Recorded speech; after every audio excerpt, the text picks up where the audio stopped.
Ey nefsim, endi seni bazı Kur'an ayetleri bilen yalğız koyuman. Qarıgın, Kur'an cehennem haqqida yana nimalarni deydi? Anlığın, yana nimalarni so'zlaydi? Agar hidoyatdan bir parcha nesivang bo'lsa, bu ayet karimlardan nesivangni olasan va inshaalloh tövbe qilasan.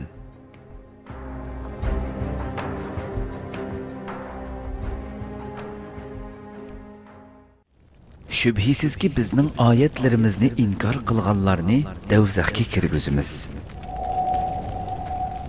Ularning terileri pishib tugigan chaqda azobni tetitish uchun o'rniga boshqa teri yangushlaymiz.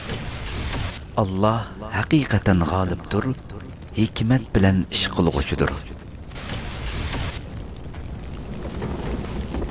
Ahli davzax ahli jannatga sudin yoki Allah sizlarga bergan ichadigan narsalardan bizga ozroq quyib bersanglar deb tovlaydi.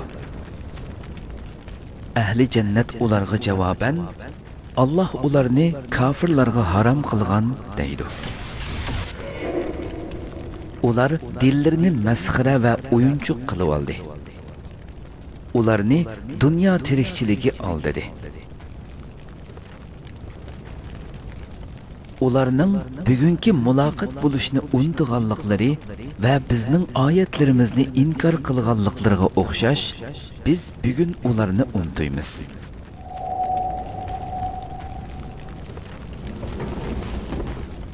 Uning ochiqligidan uni yutumlab ichib tasdikda yutadi.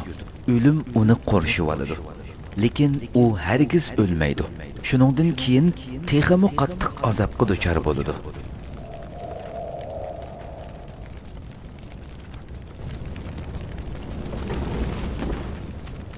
Davzax ularni yiroqdan ko'rgan chaqda ular davzaxning g'azabdan qaynagan va hangrigan ovozini anglaydi. Ular zanjir bilan bog'langan holda davzaxning tor yeriga tashlangan chaqda bu yerda ular o'zlarining o'limini tilaydi. Ularga bugun sizlar bir o'limni emas, talay o'limlarni tilanglar deyiladi. Ularga aytqinki, shu davzax yaxshimi yoki taqvodorlarga va'da qilingan, kirgan kishi mangu qoladigan jannat yaxshimi?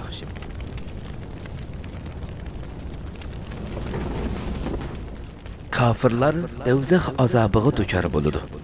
Ularning o'lib aram tepib qolmasligi uchun jonlari elinmaydi. Ulardan azobmi yeniklatilmaydi. Kufrida haddidan oshgan har insonni ana shundoq jazolaymiz. Ular davzaxda Parvardigorimiz bizni chiqarib bersan, dunyodagi vaqtda qilgan amallarimizdan boshqa amallarni qilsak deb yolvurib tovlaydi.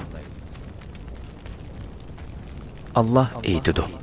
Sizlarga ömrünlarni uzun qilib, vaz nasihat alalığıdak vaqt bermedimmi? Sizlarga ogohlantiruvchi, ya'ni payg'ambar keldi-ku. Endi azobni tetinglar. Zolimlarga hech qanday yordam berguchi yo'q.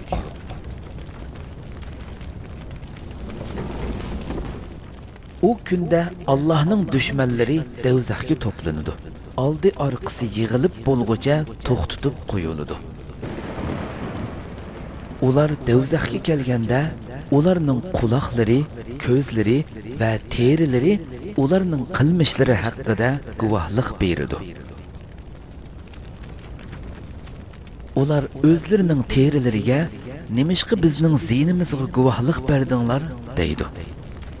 Terileri her narsani so'zlatgan Allah bizni so'zlatdi. U dastlabda sizlarni yaratdi. Uning dargohiga qayturilasizlar deydi. Sizlar dunyodagi cheg'inglarda quliqinglarning, ko'zinglarning, terilaringlarning sizlarning ziyninglarga guvohlik berishidan saqlanmagan edinglar.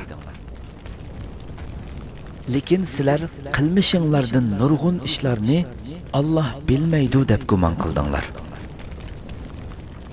Parvardigoringlarga qilgan ana shu qabih gunohinglar sizlarni halok qildi. Shuning bilan ziyon tortquchilardan bo'ldinglar.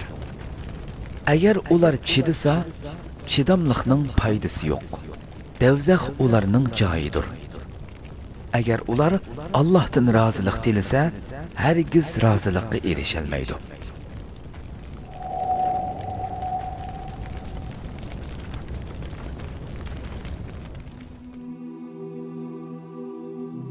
Cehennem haqqida naql qilishimiz mumkin bo'lgan shunchalik ko'p oyatlar borki, bu oyatlarni yig'sak maxsus bir kitob bo'ladi. Biz faqat dengizdan bir stakan suv oldik. Ey nafsim, mana sen ba'zi Qur'on oyatlarini anglading. Cehennemni bilding. Endi aqling beshingga keldimi? Yoki bo'lmasa texchi Parvardigoringga qarshi isyon qilyapsan.